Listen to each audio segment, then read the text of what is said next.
लीजिए हाजिर हूँ हर सुबह और हर शाम की तरह लेकर के देश दुनिया की तमाम खबरें।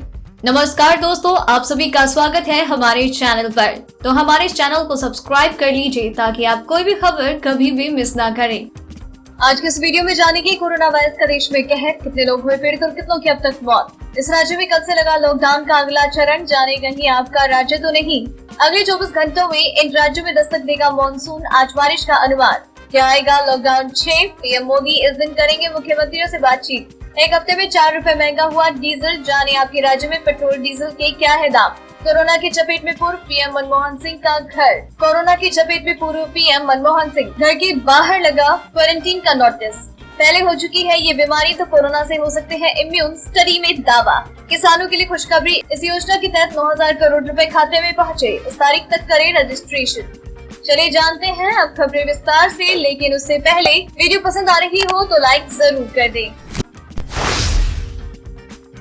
भारत में कोरोना वायरस का कहर जारी है। देश में कंफर्म केसेस का आंकड़ा 3,08,993 के पार पहुंच चुका है और 8,884 से ज्यादा लोगों की जान जा चुकी है। वहीं 1,54,330 से ज्यादा लोग ठीक हो चुके हैं। दुनिया भर में इस वायरस की वजह से 4,25,869 से ज्यादा लोगों की मौत हो चुकी है। वहीं 76,50,696 कंफर्म केस सामने आ चुके हैं। हो सकता है जब आप ये वीडियो देख रहे हो तो यह आंकड़ा और बढ़ गया हो। पंजाब में कोरोना महामारी के मामलों में लगातार वृद्धि हो रही है। राज्य भर में कोरोना मरीजों की संख्या 3,000 को पार कर चुकी है। इसी को देखते हुए पंजाब सरकार ने राज्य में शनिवार और रविवार को लॉकडाउन लागू रखने का फैसला किया। सरकार के द्वारा जारी आदेशों के अनुसार शनिवार और रविवार को दुकानें नहीं खोली जाएगी।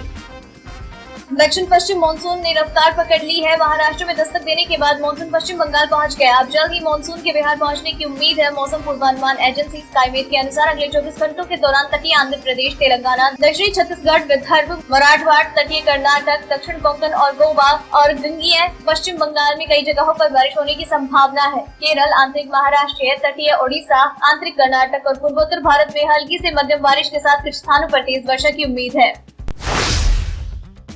देश में कोरोना संकट के बीच प्रधानमंत्री मोदी वीडियो कॉन्फ्रेंसिंग के जरिए एक बार फिर से 16 और 17 जून को राज्यों के मुख्यमंत्रियों से अलग अलग समूहों से बात करेंगे। माना जा रहा है कि पीएम इस दौरान मुख्यमंत्रियों से उनके राज्यों में कोरोना संक्रमण और उसके रोकथाम के लिए किए जा रहे उपायों के बारे में जानकारी लेंगे तथा देश में एक और लॉकडाउन की जरूरत पर विचार विमर्श कर सकते हैं। ऐसे में ये काफी हद तक राज्यों की मंशा और जरूरतों पर भी निर्भर करेगा कि देश में आने वाले समय में लॉकडाउन होगा और उसके दौरान मिलने वाली ढील पर क्या असर होगा।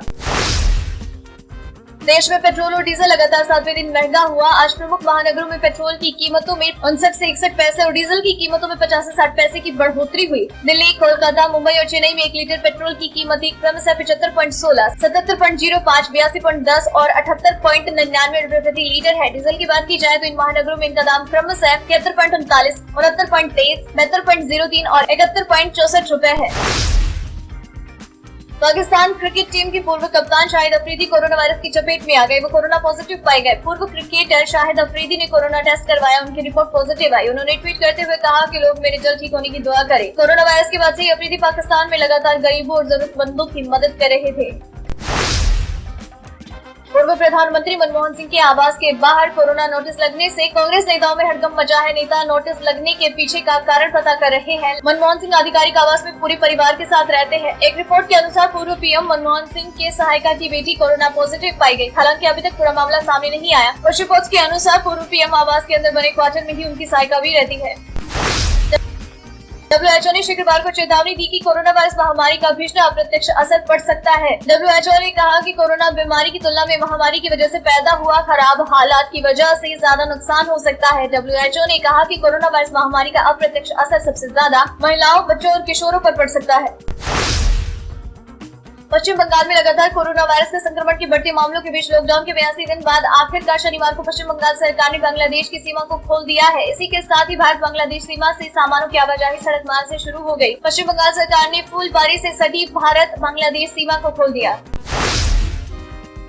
बिहार की सीतामढ़ी पर नेपाल की आर्म्ड पुलिस फोर्स की तरफ से चली गोली से एक भारतीय की मौत हो गई, जिसके बाद उत्तराखंड के चंपावत जिले के इंडो नेपाल बॉर्डर पर प्रशासन अलर्ट हो गया। जिले की 90 किलोमीटर सीमा इंडो नेपाल बॉर्डर से लगी हुई है। बिहार बॉर्डर पर हुई गोलाबारी की घटना के बाद पंचेश्वर, चुका, भूम, टनकपुर, बनबसा में पुलिस खुफिया तंत्र के साथ SSB अलर्ट है।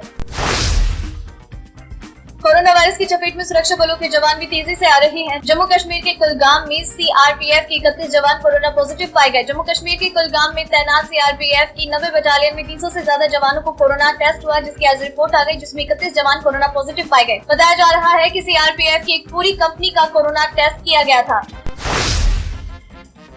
भारत में आर्मी चीफ एम नरवणे ने कहा कि चीन के साथ सीमा पर हालात काबू में है। उन्होंने कहा कि चीन और भारत के बीच सैन्य लेवल पर कई स्तर पर बातचीत हो रही है और बातचीत के जरिए हम हर तरह के विवाद और मुद्दों को सुलझाने में सक्षम है। बातचीत के बाद दोनों पक्ष पीछे हटे और हमें उम्मीद है कि लगातार बातचीत के जरिए भारत चीन के बीच सीमा रेखा को लेकर जो भी विवाद है हम उसे सुलझा लेंगे।